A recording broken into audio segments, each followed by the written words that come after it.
Assalamualaikum warahmatullahi wabarakatuh. Perkenalkan, saya Lucy Remawati dengan NIM 21060019. Pada pertemuan kali ini saya akan membacakan presentasi mengenai bab 12 teori pendugaan statistik, mata kuliah statistika lanjutan.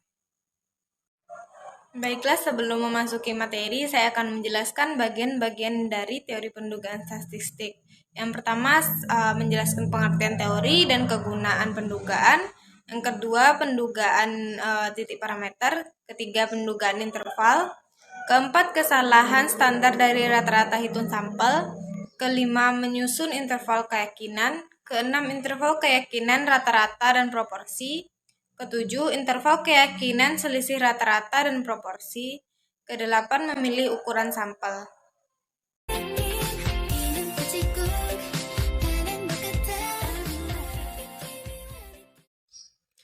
Pendugaan merupakan bagian dari statistika inferensi, yaitu suatu pernyataan mengenai parameter populasi yang tidak diketahui berdasarkan informasi sampel random sederhana yang diambil dari populasi itu. Kegunaan dari pendugaan yaitu untuk menentukan berapa jauh suatu parameter populasi yang tidak diketahui dapat berada di sekitar statistika sampel. Baiklah, kita masuk ke materi kedua, yaitu pendugaan titik parameter populasi. Penduga adalah suatu statistik sampel yang digunakan untuk menduga suatu parameter yang tidak diketahui. Seluruh proses menggunakan statistik untuk menduga parameter dinamakan pendugaan. Suatu angka tunggal yang digunakan untuk menduga parameter dinamakan dengan pendugaan titik.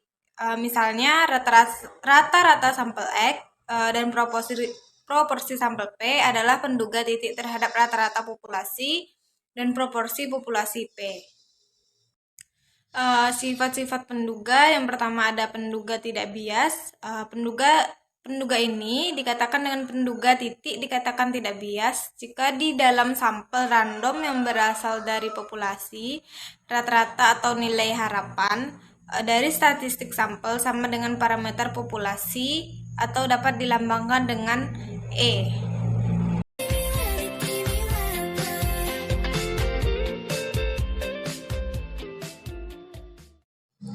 Yang kedua ada penduga efisien.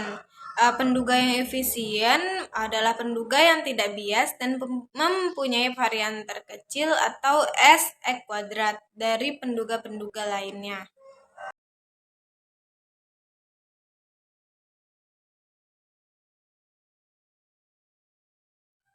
Yang ketiga ada penduga konsisten. Penduga yang konsisten adalah nilai dugaan X bar yang semakin mendekati nilai yang sebenarnya dengan semakin bertambahnya jumlah sampel.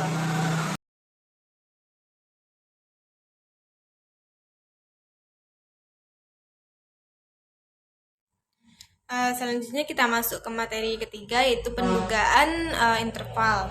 Nilai statistik dari satu sampel ke sampel lainnya dapat sama, tetapi kemungkinan besar akan berbeda, sehingga penduga titik kemungkinan besar akan berbeda dari nilai parameter sesungguhnya. Meskipun dalam sampel yang berulang-ulang, rata-ratanya diharapkan sama dengan nilai parameter populasi. Dalam statistika keabsahan, penduga titik diukur dengan standar errornya. Karena itu, sebagai ganti pendugaan titik, digunakan pendugaan interval. Penduga interval menunjukkan suatu jajaran nilai yang diantaranya terdapat parameter yang tak diketahui atau yang akan diduga. Interval atau jajaran nilai ditemukan berdasarkan nilai statistik dan standar error statistik. Kita tidak percaya 100% bahwa interval itu benar, karena sampel hanya merupakan bagian dari populasi. Karena itu pendugaan interval disertai dengan probabilitas atau tingkat keyakinan. Pendugaan interval yang disertai keyakinan dinamakan confidence interval estimate atau disebut interval keyakinan. Rumus interval pendugaan adalah sebagai berikut.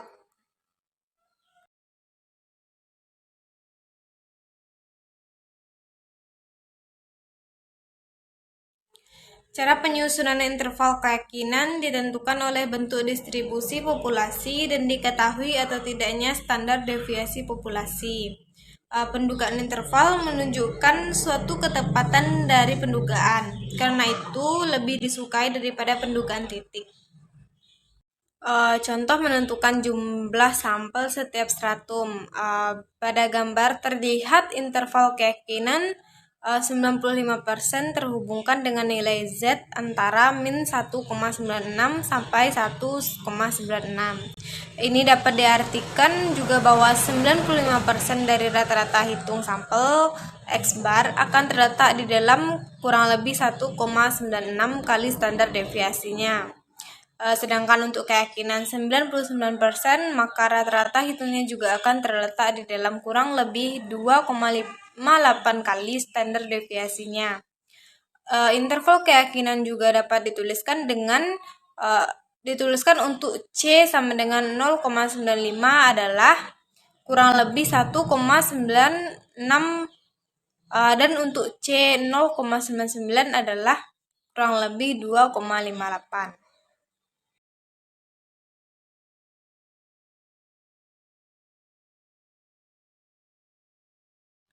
Lalu ada contoh selanjutnya itu pada gambar luas kurva adalah 1 dan simetris, yaitu sisi kanan dan kiri luasnya sama, yaitu 0,5. Nilai C sama dengan 0,95 apabila dibagi menjadi dua bagian simetris, maka menjadi 0,4750 yang diperoleh dari 0,95 bagi 2. Apabila digunakan tabel luas di bawah kurva normal untuk probabilitas 0,4750, maka akan diperoleh nilai Z sebesar 1,96. Begitu juga untuk C sama dengan 0,99, maka probabilitasnya adalah 0,99 bagi 2 sama dengan 0,4950. Nilai probabilitas ini terhubung dengan nilai Z sama dengan 2,58. Setelah menemukan nilai Z dan standar deviasinya, maka dapat dibuat interval keyakinan dengan mudah. Misalnya untuk C sama dengan 0,95 adalah P dalam kurung min 1,96 kurang dari M kurang dari 1,96 tutup kurung sama dengan 0,95, dan sedangkan untuk C sama dengan 0,99 adalah dalam P dalam kurung X bar kurang 2,58 kurang dari mu kurang dari X bar tambah 2,58 dalam kurung sama dengan 0,99.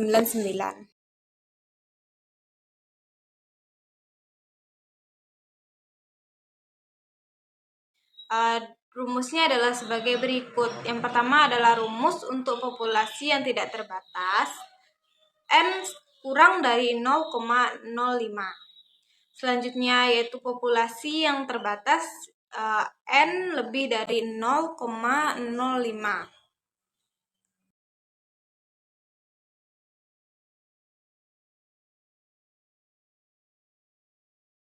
Selanjutnya yaitu contoh interval keyakinan rata-rata hitung. Interval keyakinan untuk rata-rata hitung dirumuskan dengan sebagai berikut.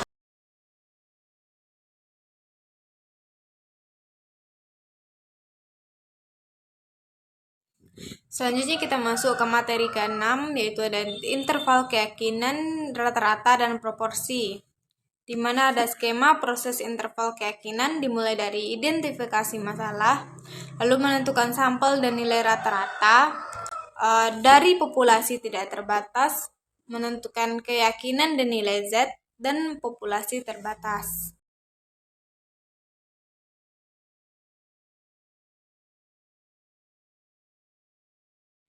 Berikut rumus distribusi normal dan standar deviasi populasi yang diketahui.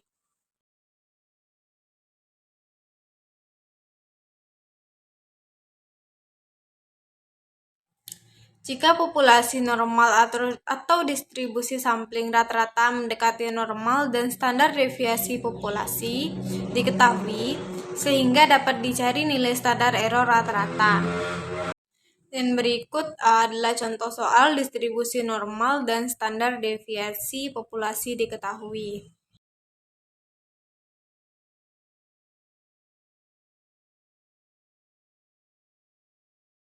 Lalu ada rumus dari distribusi normal dan standar deviasi populasi yang tidak diketahui.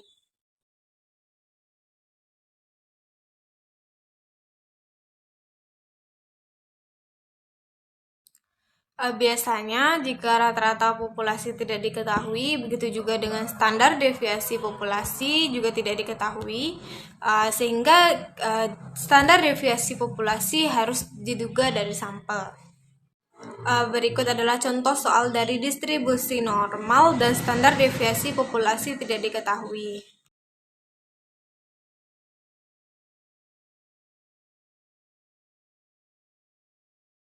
Selanjutnya kita masuk ke distribusi sampling mendekati normal dan standar deviasi populasi tidak diketahui. Biasanya kita tidak tahu standar deviasi populasi dan kita tidak yakin apakah distribusi populasinya normal. Menurut teori central limit, jika urusan sampel lebih dari 30, distribusi sampling rata-rata akan mendekati normal. Dengan dasar ini, jika standar deviasi populasi tidak diketahui dan N lebih dari 30, statistik menggunakan distribusi standar normal atau Z dalam menyusun pendugaan interval terhadap rata-rata populasi. Dengan rumus ini. Ringkasnya, situasi di mana digunakan distribusi Z jika populasi normal dan standar deviasi populasi diketahui, lalu ada distribusi sampling mendekati normal N lebih dari 10, dan digunakan distribusi T jika populasi normal dan standar deviasi populasi dan N kurang dari 30. Selanjutnya kita masuk ke materi ke-8, yaitu interval keyakinan selisih rata-rata dan proporsi, di mana ada contoh dari menghitung return on asset.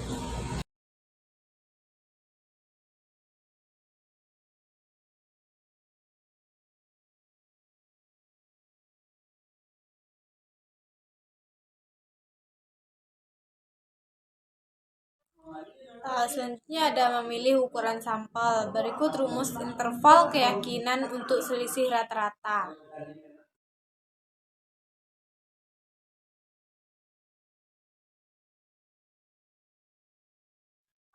Faktor yang mempengaruhi jumlah sampel, yang pertama ada tingkat keyakinan yang dipilih, yang kedua ada kesalahan maksimum yang diperbolehkan, yang ketiga ada variasi dari populasi. Selanjutnya ukuran sampel untuk menduga rata-rata populasi. Berikut rumus bentuk pendugaan rata-rata populasi.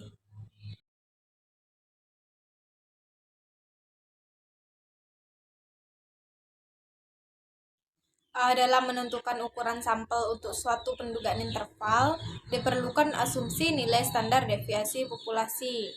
Dari rumus yang tadi dapat disimpulkan bahwa semakin besar standar deviasi populasi, makin besar N yang dibutuhkan. Dan makin besar interval keyakinan, maka makin besar juga N yang dibutuhkan. Dan berikut adalah contoh soal dari ukuran sampel untuk menduga rata-rata populasi.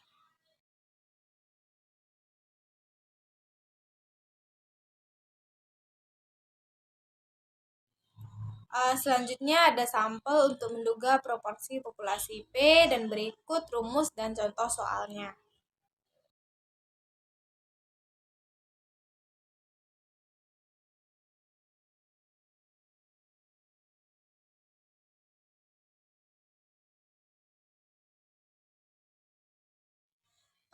Baiklah, sekian materi presentasi pada hari ini. Saya tutup dengan wabillahi taufiq wal hidayah. Wassalamualaikum warahmatullahi wabarakatuh. 알아가고 싶은 걸 급하게 너무 좋아